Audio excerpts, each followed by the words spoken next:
Welcome to the Stoppage Time edition of the Pitch to Pro podcast. This is a highlight reel of some of the best moments from the show so far, and every other week we will be bringing you a special 5 to 7 minute segment featuring the best stories, tales, and moments of the podcast.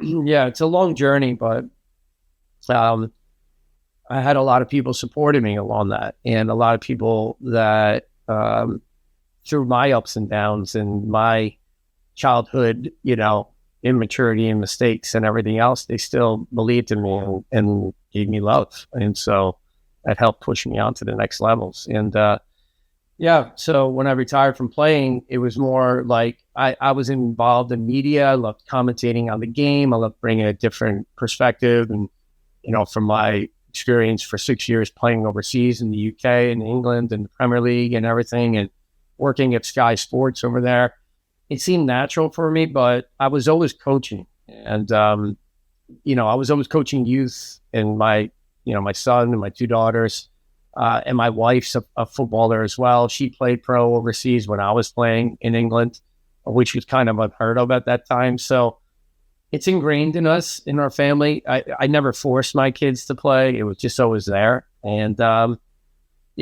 the number one thing for us is like, do they have good character? Are they humble? And are they, nice people as they grow up? And then the sport and everything else is bonuses, And so my son Ian's playing. He's a pro. He's going into his 9th year.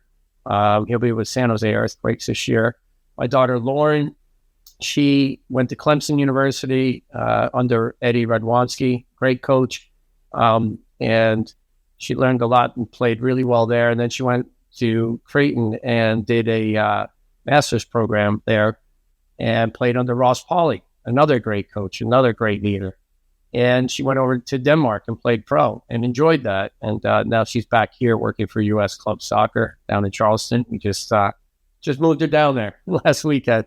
And my youngest daughter went to Elon University, played D1 there as well. And then she went overseas and got a master's program at Oxford University, Wow. Smart cookie. And she graduated there and is working for a company in London. And so, my wife's a Catholic school principal and has been a coach, and a former player. She's a great leader, a great mentor for kids. And that's kind of a nutshell where we are.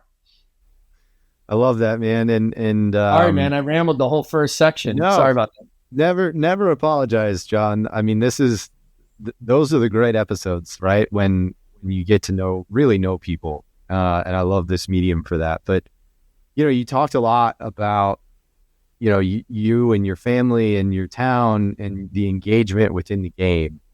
And how, it's good to hear around the help that and to use your word, the love that you had surrounding you on your journey through it. Chris Martinovich, our co-founder, has a great saying from his coach Manny Schellscheidt in college. First A licensed coach, I believe, in the U.S. But he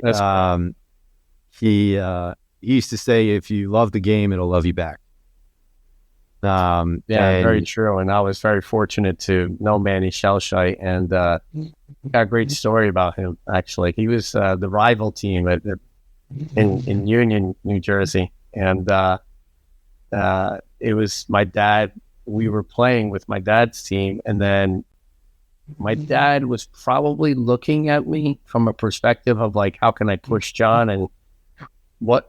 And he asked me to guest play for Manny, which was, the Union Lancers were like the rival to Kearney Thistle FC. And I was like, I'm not playing for them. And he was like, oh, yes, you are this weekend. I was like, what? I went and played for Manny. And I don't know if you want to hear the story, but I learned a great lesson from Manny Schellscheidt. Let's hear it, man. I'm all about it. So Manny, just for a lot of people listening out there, was the old school, like you said, the first A licensed coach, I believe, in this country. And, but he, German background, his influence was caring about the people, such a great manager of people. And he was kind of like, you were in awe of him almost. You were scared of him. You feared him because of the way his stature was, But we knew he was such a great manager. And my dad wanted to get me a new edge to myself, I guess. And so I went and guest played with Manny in a tournament on the weekend. It was just a one-day thing because we had two games already. And then it was the third day I was going there. And I started for his team, which was great. And I ended up scoring, and we were up 1-0. Right towards the end of the first half, we were up 1-0 in the beginning of the game, and one of their players equalized. And Manny at halftime, there was 1-1, and we were talking, and he was asking like players accountability, like, what do you think about this play and stuff like that. And then as we came back out, I wasn't selected to go back in. I thought, I'm a guest player. That's fine. I'll just take what I get. But then the rest of the game, I didn't play at all. And I was wondering, wow, man, what the heck happened there? And I think I was about 14 at the time. And I couldn't understand like why. I'm like, Dad, how come you didn't let me play? I guess that's a question for Manny, not me. And I was like, oh, I'm not calling the coach, So there's no way. And it just kept troubling me because I was like, I want to compete with this group. It was so good.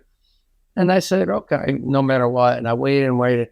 But it was about 2 a.m.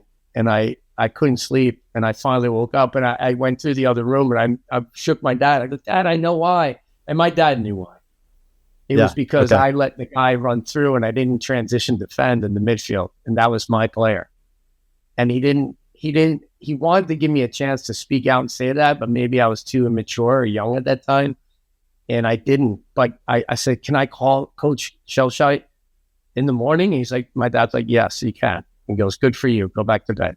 So I did. And I called him and I said, we had a long talk. And when I said, I think I understand why I didn't get a chance to play second half. And I presented it to him and he goes, aha.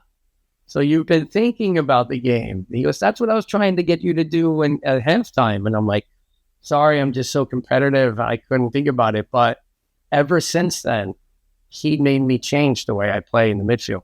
And I became a more true number 8 box-to-box midfielder, not just attacking and creating. I was at that age, I started adding defensive to me, posture, grittiness, and, coming out of New Jersey, out of Kearney, I had to do that to survive. And so he pushed me to add that even more, made me focus on it. So he changed me as a player, without a doubt. Thank you for joining us for this Stoppage Time special of the Pitch to Pro podcast.